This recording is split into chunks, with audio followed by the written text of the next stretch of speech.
Welcome back to the FloTrack podcast. I'm Kevin. He's Gordon. FloTrack podcast at gmail.com is the email address. We are here today to preview the women's field for the Marathon Project, which takes place on Sunday. If you want to look at the men's side of things and you missed yesterday's draft, check that out in your feed.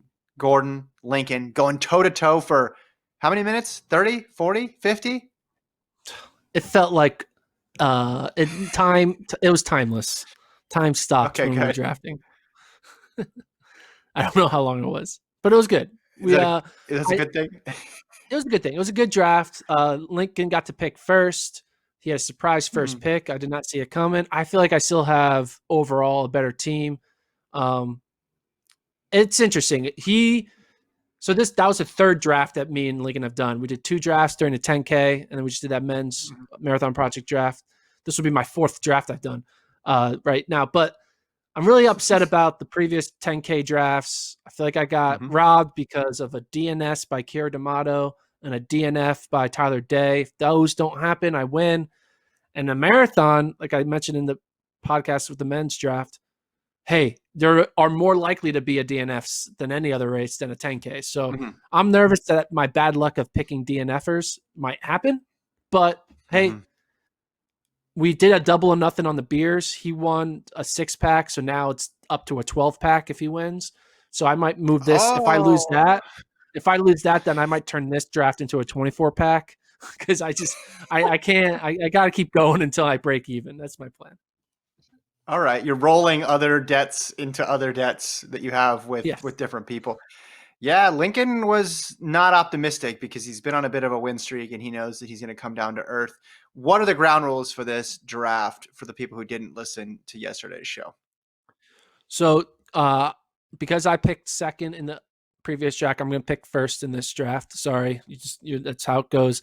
It's snake style. So I'll pick once and then you pick twice and then I pick twice and then you pick twice until we get to 7. And then we score the meet cross country style, top 5. Tiebreaker is head to head, not 6-man or 6-woman. Unfortunately, it's cross country rules tiebreaker, but hopefully we don't get to that. Wait, who agreed on that? Who signed up on that? No, it's sixth runner. I'm sorry. Okay. Veto. But there's where is it 6th runner? High school. Okay, why are we going off high school rules? Because that's the last time you and I were relevant running was in high school. So that's the thing that I'm going to do. No. Relevant, you're stretching the term relevant. You think of NCAA college. You don't think of high school federations in different states.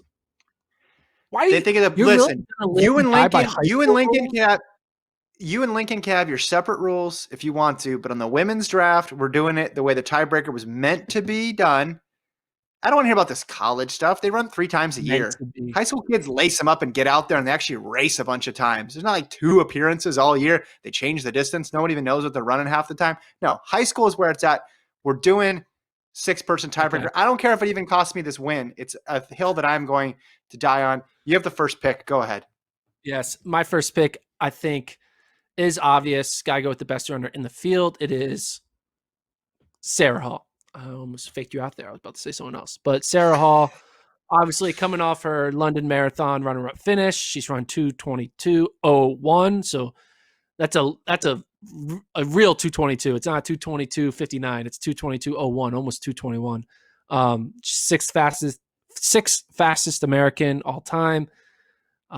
You were mentioning you were listening to her press conference that the American record is on their mind and not out of question. I found that as a shock. I would whoa, the Marathon Project might be an American record attempt. What was more that you heard from the press conference with Sarah Hall mentioning that maybe the American record could go down? Well, her husband, Ryan Hall, said that she's going to go out in 69:40. And John of Let's Run asked, is that pressure for you? And she didn't directly answer that. She mentioned that she doesn't want to go in with an all or nothing mentality because she's done that before. And then if she goes through slightly off of that pace, even though the pace is still fast and it starts feeling like a disappointment. But at the end, she said that she thinks based on her workouts that that's definitely possible. So 67:40 obviously would get you the American record. Right now it's 2:19:36. Also, Ben Rosario was on the call, who's the race director, you can say, put this whole thing together. And he said it is going to be eligible for records. They're going to have drug testing. They have someone right now on the ground doing the course measuring certification. So it looks like everything is on the up and up for it to be certified and sanctioned. So records can be set there. And I guess you could say PRs can be set there, because if it's not certified or sanctioned, it's tough to even count it as a PR in the official realm of things for world rankings. So yes, I'm like you. I was surprised. I was surprised that we're thinking sub 220 is possible. They seem to be really bullish on how fast this course is, Gordon. Everybody seems to be talking about just how quick they expect this course to run on Sunday. Yeah, I mean it's a looped course, right? So how many times do they run in a circle? Well, they I guess they're not go really they running go in to a one. circle, it's out and back. It's like a U. Yeah, they got the map on the website. You can see it there. It's like 6 yeah, times. yeah. Yeah. It's like a C. Well, actually, almost like an oval. You almost get to an oval, except you do a 180, and then you go back the other direction, and then you run the other side. So yeah, it's 4.26 miles each loop, and you're doing 6 of them, and then obviously you have the start finish there. I guess, I mean, it's not implausible to find a ridiculously flat section of road. That does not seem too difficult. So we'll see how quick they can go. Sarah Hall, your first pick. Are you writing these down, or do I need to write these down? I'm keeping track of it. I got it. So okay. So I get so two, now you which get 2 picks. Yeah. which is tough. I never liked being in this position, be it fantasy football or the Marathon Project draft. It's a lot of pressure to go 2 in a row, because then I'm not gonna get anything and until much later. So that's kind of tough for me. I'm gonna go with home course advantage here, and I'm also gonna go with recent performance advantage, and I'm gonna go with some teammates who finished 6th and 8th at the Olympic trials, who just set 10K PRs 2 weeks ago at the track meet. Kellen Taylor, It's who ran like 31:15, I thought and Steph you were Bruce, who setting ran 24. I thought you were gonna quiz me. You're like, all right, who is like you're giving me like Oh a no, I know. guessing I've game. done my research. This isn't going against Lincoln. This is going against a guy who's putting in the time, putting in the work to make sure he gets the W here. I'm going Taylor and Bruce. I mean, did you know this though? I mean, this is crazy. Kellen Taylor set 5K and 10K PBs this year. That's pretty crazy. And she could get her marathon PB here on Sunday. She said she had a stress fracture after the trials. I learned that in the press conference. But she's clearly healthy, because she's running fastest she's ever run on the track. So Taylor and Bruce, they're solid. They're always dependable. I think in this race, they'll do really well. So that's where I'm going. I mean, I like those 2 picks, especially I think home course advantage and home coach advantage, because Ben Rosario is the one who's putting together this meet. So they are like kind of like it's like their home meet. And I feel like and like even like Rosario probably was talking about this race before a lot of the other competitors even knew the race existed, right? To his teammates. He's like, hey, probably back in like August, they're like, yeah, wouldn't it be cool if we put together a meet? And like, yeah, let's start thinking about that. And so that was probably on their mind multiple months before it was on the mind of these other entries. And I feel like that's also an advantage where their bodies are going to be really more like extremely more than any other athletes catered to do well at this race, because it's not like someone else's race, it's their race. So yeah, I agree. Taylor and Bruce, I think, is 2 great picks. So did you want me to do one at a time there? Am I supposed to do them one at a time, or can I announce them the same way? Okay. You can announce them together. I mean, if you want to say who was over who, like, are you picking Taylor first or Bruce first? You want to make that distinction? You can do that. I will go. Yeah, I'll go Taylor 2, Bruce 3. And as an aside, I'm looking up how far the course is from Flagstaff. Now, there's a lot of Flagstaff representation in here. Sarah Hall trains in Flagstaff now. It's only 2.5 hours. I think it's perfectly reasonable to assume that they've run on this course before. Also, I should mention this. The rabbits here are for the men 210, for the women 224, but obviously they'll go out quicker. I think if Hall's talking about going 69:40. And I don't know, did you click over on the participants tab here on the website? If you go to participants for the women and you scroll down, they're using male rabbits here, right? Yeah. I'm Yeah. not looking at this incorrectly. So, No, and no, a no. whole Yeah. bunch of them. They have Yeah. 6. 10 Yeah. rabbits listed here. Oh, 10. Sorry. Scroll down. Nick Willis is rabbiting. Yeah, Nick Willis is going to set the pace for the first 1,200, and I think he's going to do a really, really good job. And then I think he's going to peel off, and then Ben Bruce is going to take him through 3K, do some steepling. You got Nick Hogger out there, former Portland great. So I mean, you have that many male pacers there who can obviously go through no problem in 70 or faster. I think this is going to be pretty quick, and it allows you to have multiple groups. Anyway, my 2 picks are on the board. I'm hearing that chime sound, diddling, diddling, and the pick is in for Gordon Mack. Yes. So I get to do 2 picks as well because now we're in the snake mode. I'll first start with another. Like there's a few names at the top that are kind of like obvious that we know are going to finish in the top 10 at the worst. I'm going to go with Emma Bates, 225 PR, representing A6 Idaho Distance Project. We know what she did when she was at Boise State. Her best marathon finish, you could probably say, was her 4th place finish at the Chicago Marathon in 2019, but she also was 7th at the trials. So she was top 10 at the trials. She actually finished in between Taylor and Bruce. So Yep. I'm going with Bates right there. I think she'll probably finish in between Taylor and Bruce in this race as well. So break up your duo, your NAZ elite duo. And then my second pick, I'm already going to go with some flyers. It's wild out there. I'm just like gonna just feel it. But I'm gonna get I'm gonna save my flyer. I'm gonna get one who I know is actually good, and that's Kira D'Amato. So dang it, you almost didn't do it. I know. I almost opened my flyer, and then I realized, oh wait, no, I gotta go with Kira. She failed me in the 10K by DNSing, which ended up me losing the competition with Lincoln. I'm hoping she comes through, makes up for it, gets maybe even, a massive PR here. I'll go with Kira D'Amato as my other pick. We know what she's done. We've been talking. This has been the Kira D'Amato podcast for the past few months, so I don't need to repeat what she's done. But with her 5Ks, her 10Ks, and doing well at the trials, she was 15th at the trials. But I think she's better than 15th based on what she's done. So Kira D'Amato. Well, 15th in retrospect was her worst race of the year. And at the time, you're thinking, that's solid. 15th, that's pretty good based on where she had been. But then from there, she just took off. 15 low, 68.57, 51.23 in the 10 mile. Yeah, that was a good pick. I was hoping you didn't scroll down far enough on the start list to get her. That was my strategy for you to get D'Amato. I think her PR is 234. She's going to get a PR. Yeah, she's going to run like 228 at least. Yeah.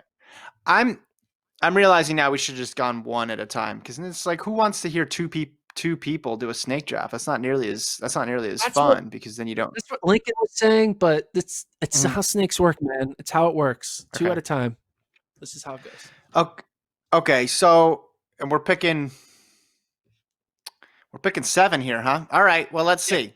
Let me go into my notes. Let me go to the war room here. Okay, I'm gonna go with what pick number is this? I'm gonna stretch this out a little bit. 6th overall pick. See, with the 6th overall pick. Now, you may not know this, but again, I do so much. I do my research, so I know this. All right. Did you know that this race features 4 of the top 10 from the Olympic trials? Did you know that, Gordon? I did not. Well, yeah. Well, we picked them 4, right? We've picked 3 of them. We picked 3 of them. We've picked. Hall wasn't top 10, was she? Hall DNF'd. Yeah. So we picked Taylor or Bruce, Bates, and Taylor, 6, 7, 8. But the 10th place woman is in this field as well. You don't know her, but I do, again, because I do my research. She is the next pick in this draft. Julia Conan, come on down. Welcome to Team Kevin. She's run 2:30:43. Another hometown person. She's representing Hoka NAZ Elite. Former soccer player, has a really crazy story to how she found her way into the marathon. Julia Conan is a 6 pick. Yeah, you're loving the Hoka NAZ Elite. You might as well just like take the whole roster, right? That's going 1, yeah, 2, 3. yeah. Can I get just the whole group? Can I get everybody? I'm picking for my coach pick for the coaches race. I'm going to go Rosario. That's where I'm going with. Okay, you want pick number 7. I believe she's also based in Flagstaff, so why not? Let's just keep running it back. This is a little interesting because you have people like Sarah Hall, who's the only one of the major contenders who's run a marathon after the trials, unless I'm missing something. Then you have some people who, like D'Amato, like Taylor, like Bruce, ran in the marathon trials and then ran 5Ks, 10Ks, half marathons, some road stuff after. But then you have the other extreme, which is someone who hasn't raced at all in 2020, and that's Diane Nakuri, who is my next pick. She's run 227 before. Now she represents ASICS, so we'll have to figure out how that works with my sponsorship deal that I'm trying to work out here with NAZ Elite. But I'll go Conan and Nakuri. I hope you're writing this down because I'm about to make history here. I am. Oh, I am. Okay, good. So I have Nakuri, 4. I have 4. Yeah. And I have 3, so I get me. to pick next. I'm going to go with my 2. Okay, you ready? I'm ready. I'm ready. Hit me with it. I mean, if you're going to go with Bruce, I'm going to also go with Bruce. So I'm going with Kelsey Bruce, who sometimes occasionally they're both be in the same race, and I think they're related, but I don't believe they are. But Kelsey Bruce. Nope, they're not. PR of 2:31:53. She ran in 2019 at the Houston Half Marathon, so it's not like it's that long ago. She was 21st at the trials. She was 60th in 2016, 21st in 2020. That's an improvement of like 39 places. So she only can do. It's in 2024. This girl's gonna finish the race before it starts. Like that's just what's gonna happen. Yeah. But Kelsey Bruce. Makes sense. Going with my 4th pick, and then I'm going with the Leah Gray of Roots Running Project. She's a 2:34 marathoner. She's from Chico State. Get some D2 action. Lincoln will love that. She ran a 2:34 a while back, but she's been running in the she's been in the mix, like in the road races, not like winning anything, but like she's there. And I just think she's a solid runner. She might end up being my 6th woman, maybe 5th, maybe 7th, but I'd like to have her on just in case. So Leah Gray. Interesting. Well, the 3 I have left, my 3 main targets are still on the board. Here you go. I feel like the New England Patriots during draft night, just everything falling into my lap through no skill of my own, but just some mind tricks that I'm doing to the other drafters out there. What pick are we on now? This is my 5th pick. I have 3 to go. Yeah. I'm going to go Adriana Nelson, 228.52. Another veteran. I'm going veteran in the back half of my lineup here with Nakuri and Nelson. But hey, you need some solid scorers there. I don't think anybody's going to pick her to win, but gets the top 6, top 7. That's going to get me this win, which is what I really, really, really covet. She ran the World Half Championships representing Romania, but she DNF'd. But at least she's entering races, so that's good. I like that. And yeah, I will go her with my number 5. And then number 6, I'm going to go Samantha Rucker. Samantha Rucker, 2:30:25. Her first marathon, she ran 3:02. So using your math, she improved by 32 minutes. We have a Kipchoge I'm looking at a 158. I'm looking at a 158 on Sunday for Samantha Rucker. Let's look up. Let's see. Let's put that on a graph to see where she'd be in 5 years. Okay, yeah, she's going to trend pretty good here. Yeah, so I'll go Nelson and Rucker as 5 and 6. I got one more pick. Rucker is she's 29 years old. Let's see. Let's look at this. Let's look at this marathon progression. Well, her PB in 2016 was actually 2:45, and then now she's down to 2:32. So either way, She is she's a good pick for me there. Oh yeah, 2-4. Yeah, so 2014 is when she ran the time over 3 hours. Okay. That's my pick. She hasn't run in 2019 or 2020 that I see at all. So she didn't run the Olympic trial. She did run the Pan Am Games marathon 2:32:49. So she's put on the old red, white, and blue, Gordon. With my pick, I'm going to go with an athlete who has something to run for. And a lot of these Americans, they're running more just like personal best, but someone who's trying to make the Olympics, they're going to be they're less likely to DNF. They're going for broke. They want to get the Olympic standard. So I'm going with Ursula Patricia Sanchez Garcia. She ran 2:29:32 in 2019 Houston Marathon. She's 2 seconds off the Olympic standard. I'm going with her. She was top 20 at the World Half in 2020. She ran 1:10:19 there. So I'm going with Ursula Patricia Sanchez Garcia. See, I got cute. I had her above of Rucker on my big board, but I thought you would go with Rucker because you like the 302 to 230 improvement. I thought that would draw you away, and I could sneak in there and get Garcia. But I can't. That could cost me. That could cost me the entire. That's a franchise-altering mistake there. That could have been a Bowie over Michael Jordan type situation for me.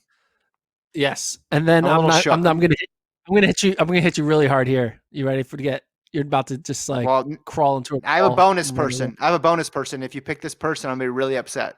I have a bonus person. Okay, here we go. So not everyone.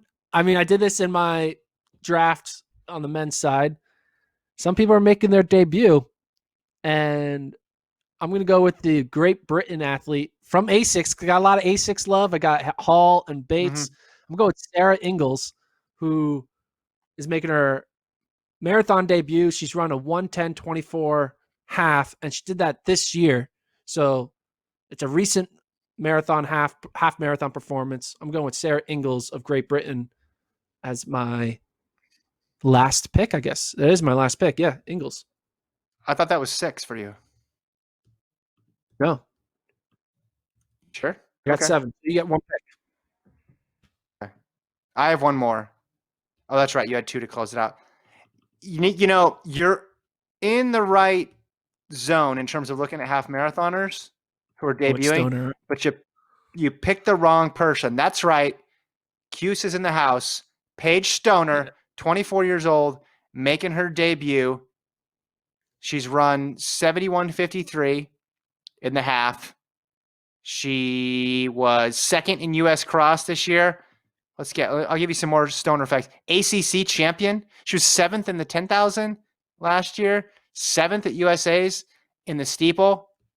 I think she's top 10 on Sunday for sure. And if my 7th runner is top 10, my score is going to be so low. It's going to be like that Stanford team with Ryan Hall on it. It's going to be nuts. You're just going to not know what hit you. Yeah. So. Well, the honorary, but here's the thing. I actually have Hall on my team. So that's the thing. I actually have Hall on my team. She'll win, and then it's just going to be a swarm of Team Kevin / Team Hoka / a couple ASICS folks / Reebok Boston Track Club. Paige Stoner's on Reebok Boston Track Club. Also on Reebok Boston Track Club, Justin Knight. You know what Justin Knight did a lot? Win. I mean, Lincoln also went deep into the Syracuse realm on his pick, so it could be Syracuse that does me in on these two races. I like the pick. I thought about Stoner, but then I went with someone who I felt was a little quicker. I mean, Stoner's PR was 1:11:53, whereas Sarah Ingalls was 1:10:24. It's almost 2 minutes, so I was like, I gotta go with something a little quicker. She's more veteran, but I like the Stoner pick. I thought about doing a Stoner pick. I actually thought about doing Inglis and Stoner, but then I switched it up and I took Garcia. So, can we do trades? Are trades possible this draft? We can do trades. Is there a waiver wire? There's waiver wires. If you do like a 2-for-1 trade, you can pick someone off the free agency pool. But here's the thing: you have to have a willing trade partner, and I'm not sure who you can offer me that's going to make me want to part from any of my athletes. You don't want. I'll give you Nelson and Stoner for Garcia. No.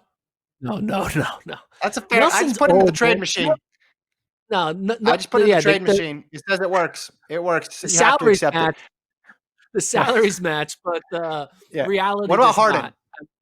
James Harden No. pre him showing up on national TV and not looking fit. How about that? Okay, read the teams then. You don't want to trade with me? That's fine. Who's on whose team so people know? Okay, so Team Kevin. You got Kellen Taylor, Steph Bruce. First, second. Conan, Nukuri. Third. Nelson. Fourth. Roker. Fifth. And Stoner.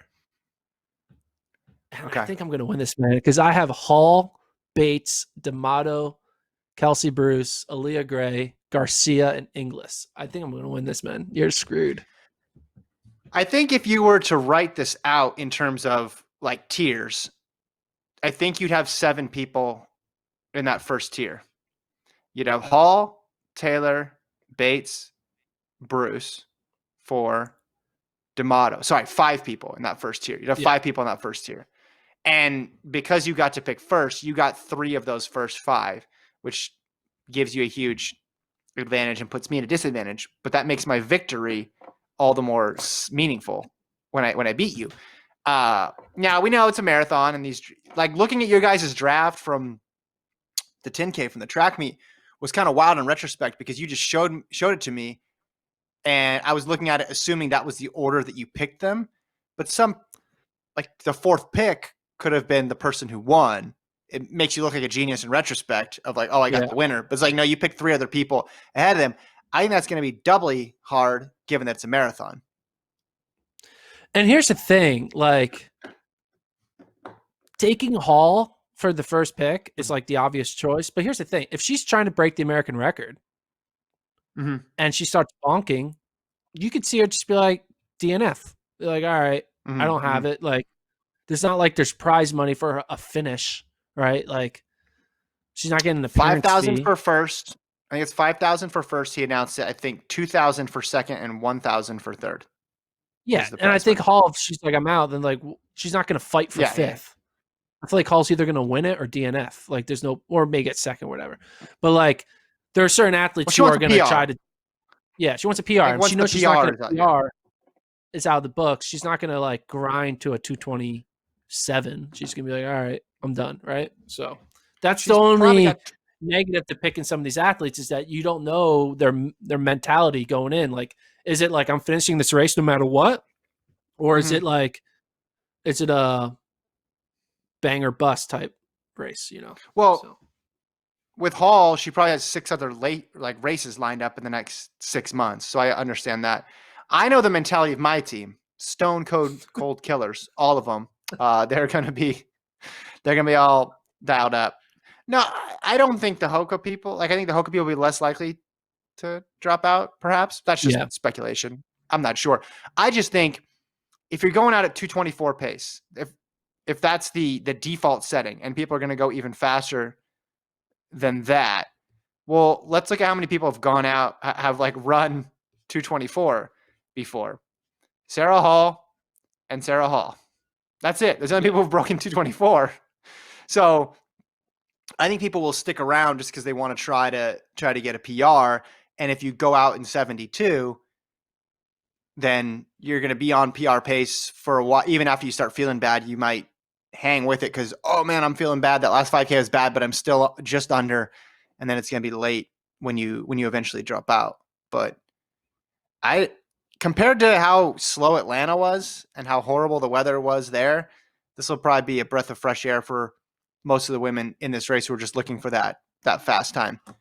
Can you pretend for a second that I didn't listen yet to you and Lincoln do a podcast, because we recorded them back to back? Just put yourself in that headspace and read me your guys' picks so I can make fun of one or both of you. Oh, so you want to hear them? Yeah, I do.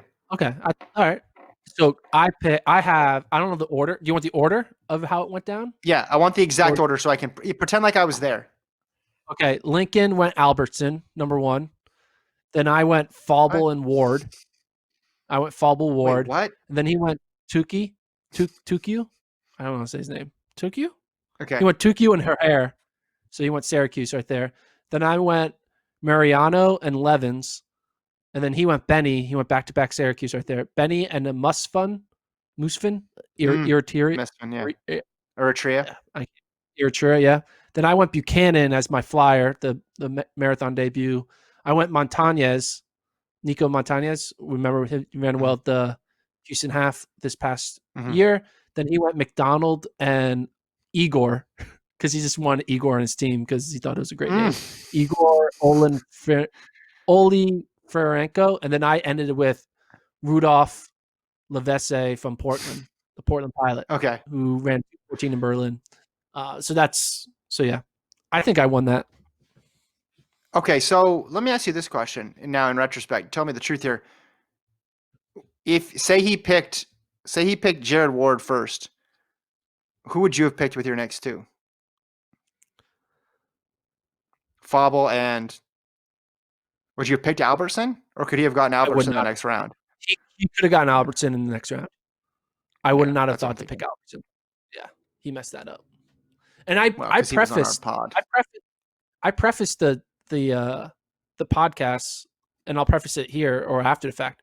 I don't know. I'm not a good marathon one runner. I've never done it. Or like, yeah, I don't know much about it. I don't follow it as much as you and Lincoln do. If you notice, we've done over 210 podcasts. Every time there's a podcast that the theme is heavy on marathoning, I try to step out of the building and let you guys handle it because I'm just not really in tune with the East Africans. Ches hasn't run one yet. Yeah. That's not why. The reason when why Ches debuts. When Ches debuts, then I'll start caring about the marathon. Sure. No, it's not my. I know more about the 100, the 400, the mid distance, the 5K, 10Ks. That's fine. So basically, what you're saying is you're going to beat him, even though you don't know as much about it. Is what you're saying? Yes. And I'm going to beat you, even though I don't know much about mine either. Yeah. So. Yeah. No, I'm definitely going to win. Although I am regretting that pick. I tried to outsmart you. I should have just stuck to my chart. Like that's advice for you kids. If you ever find yourself in the front office of a major sports franchise on draft night, don't overthink it. Don't overthink it. Just stick to the chart. Right? You should have picked D'Amato in your top two. If I had any suggestions for you. Well, it didn't. I was going to get two of those big five, right? That's just how it was going to work. So yeah, if I picked D'Amato, you were going to get Bates and whoever I didn't pick. So I like from a consistency standpoint, I liked Taylor and Bruce, and they weren't sick 10 days ago and had to skip a race, which D'Amato said she's fine, but it's worth considering. That's true. What place do you think will be the highest finish in this race that we don't pick, that neither of us picked an athlete for? Well, I'm going to sound uber confident, but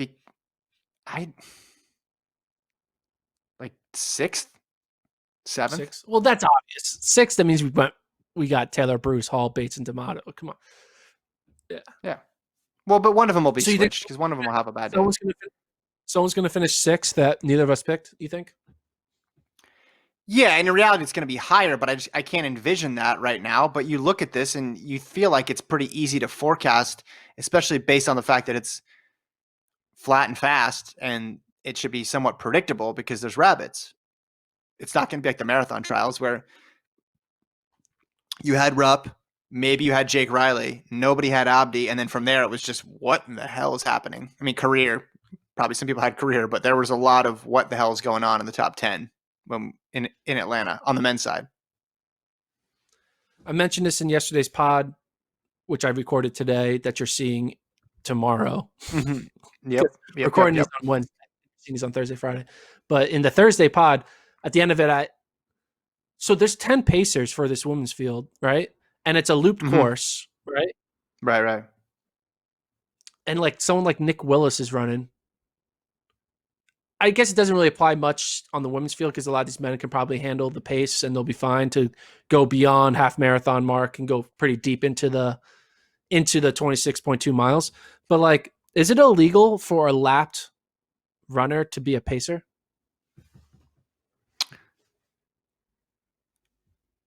That's a good question. I thought you were going to say, can they just step off and step back on? And I would have said, yes, that's illegal. That's illegal. But what if you're just happen to be lapped, and then when they're about to lap you, you just pick it up and you start leading the pack that is technically one lap ahead of you, and you just had a whole rest to kind of refresh your legs for the continued pacing. The old Roger Bannister trick. I'm not sure on the road because that's such a rare occurrence. The men I'm looking at, I'm kind of interested in this because the men, they only have 4 rabbits listed, correct? Yeah. And then the women have 10. But it must be because there's one group for the men. It's 210 or get out. Right? That's what we're doing. We're doing 210. For the women, they probably want, if Hall's talking 69.40, well, that's a lot different than what you'd run for 224. And 224 was what was written down. So you're going to have a couple people there. But for the men, who we got here? Mason Furlick, Ben Flanagan, Frank Laura, and Dylan Marks. Maybe 2 groups there, but perhaps just one that's just going out at 65. And then you say, hey, hang on as long as you can. Do as much damage as you can. I'm excited about the races. I talked about this with Lincoln like last week. You just don't see this from the U.S. This is almost like if a whole bunch of U.S. people decided to run Berlin or Dubai one year, and the race was only built around them and nobody else. Think about this. Think about Emily Sisson if they had made a half marathon here and she had run this instead of Valencia with pacers. How much faster she could have gone. But she goes to Valencia, which I don't blame her for going to, but the race wasn't set up for her, and there were people running low 65s in that, and she's trying to run 67s. I think she definitely could have got the record if she had some pace help throughout. And also, if you think about this, even if Emily Sisson got the record in Valencia, she ran 2 seconds faster and got the record. Yeah. Is it fun to break an American record when you finish like in the middle of a pack on a foreign country? So you're saying she did it on purpose. She's waiting. But like, she looked at the clock and was like, yeah, well, just the moment's not going to be real. You're like by yourself. You're just like, another body. No, you're not in any of the broadcast window. Like no one is filming it. Like the only footage of it is going to be at the very end of a camera shot. I just feel like it would, like situations like what the Marathon Project here is doing. Like if Sarah Hall breaks the American record, she's going to do it crossing the finish line first, and it's just going to have a lot more. She's not going to just be like the 12th place finisher in a really fast Berlin field or whatever. So what you're saying is when you become an Agent Gordon, if he had an athlete attempting a record, would set it up so that way their record is the featured performance and they're not playing second fiddle to 6 other people who ran faster. Yeah. Especially like, 100%. Like, that's a good part of your agency. I like it. Good job. That's a good pitch point. I don't know. I just feel like that makes sense. People remember a lot of you remember performances that like end up being a winning performance. You don't remember like the person who came in like 5th in a race broke a record. It's like, all right, no one is really connecting that. So yeah, I do have a question for you. So this race is Sunday morning. What's going to be your routine of how you prepare to watch the race? What's the setup that you're going to be doing? What are you going to be doing during these 2.5 hours of watching people run in a circle or running in a C shape? What's your routine for a marathon morning? Let me look at the exact. Do we know the start time here? Here we go. 9:45 a.m. Okay, so they're starting at the same time. Okay, so they're starting at 10 a.m. Eastern, so that's 9 a.m. I'll try to get a run in before. I'll definitely call you before because I know you're an early morning guy. Well, hold on, it's 9:45 local time. No, look at start time on the bottom there. Oh, 10 a.m. Eastern. Okay, so 9 a.m. our time. Yeah. So we got them going at the same time. So the men should be done by 10:10, and the women should be done by 10:20 or so. Yeah, that's it. I mean, I'll call you definitely after to give you, my take on how I won and how it all broke down. But are you going to be doing something special for it? No. Well, I was talking to Lincoln how I'm not going to watch the first half because I hate watching the first half of marathons. I went on a whole rant. You should enjoy it. I won't repeat myself if you guys listen to both these podcasts, but because you get too nervous, right? Well, there's just like I get no joy out of watching just paint dry for the first hour of every marathon. It's not fun. So well, when there's pacers, I definitely understand that when there's pacers because you're thinking, okay, well, we know they're going to run 65 for the men, right? And the only crazy news, it's almost like an early rounds of a track event. The only news is when someone goes out. That's the only news. But that doesn't always happen. And when it does happen, you don't necessarily know why, and you can't always see it. So you're just going to watch the second half. Okay, that's fair. But I'm going to be calling you when it starts. So you're going to have to either silence your phone or just lie to me and tell me you're watching. So I'm going to give you updates. I'm going to give you stoner updates. I'm going to have her tracking. I hope there's a live tracking app that I can screenshot and send to you. Is that it? Anything else? I can't think of anything. Okay. Well, great job on 2 drafts. I know. Tip of the cap to you. Well done. I was surprised you decided to have me be the consistent person on the 2 preview shows as opposed to having it be Lincoln on both or you on both. I was surprised. I believe in you. You may not believe in yourself, but I put my trust in you. And I also was just doing the alternating order thing, and Lincoln and I did it Wednesday morning. So then I was just flipping it around. That was it. So in any event, hope everybody enjoys the race. If people drop out last minute, I don't know if you gave the disclaimer, Gordon, on the previous podcast, but if anybody drops out last minute, we're recording these on a Wednesday. So maybe we'll do an emergency just text draft. What is the procedure for that? Are we allowed to add? There's no, you're locked in? You're locked in. DNFs or DNF. So, but for the purposes of the analysis that people tuned in for and the rundown, if someone doesn't end up making it to the start, it's because as of Wednesday afternoon, they were in the start list. So that being said, hope everybody enjoys the pod. Hope everyone enjoys the race. We'll be back on Monday to recap it. That one will be me and Lincoln, and then we'll jump into our end of the year awards for 2020, which I'm very excited about. Lincoln and I did a little bit of that today, but we'll get into like athlete of the year and race of the year and all that other stuff come next week. Excited. And then Christmas, man. Christmas. And then Christmas. Our Christmas awesome, pod is going to be really good. It's just going to be Gordon singing Silent Night for 42 minutes just to see how long people download. Should we just like play a bunch of Christmas carols on the podcast? Yeah. People just listen to it. And then like in between, we just give a track take. Like we do like we're a radio DJ. Like we give like a 30-second track take, and then up next, jingle bells, and then back. Like, now let me tell you my thoughts about the triple jump right now. Like, should do that. I'm for it. I'm all about it. Thanks to Alon for producing. Thanks to Gordon for hosting. I'm Kevin. We'll talk to you guys next week.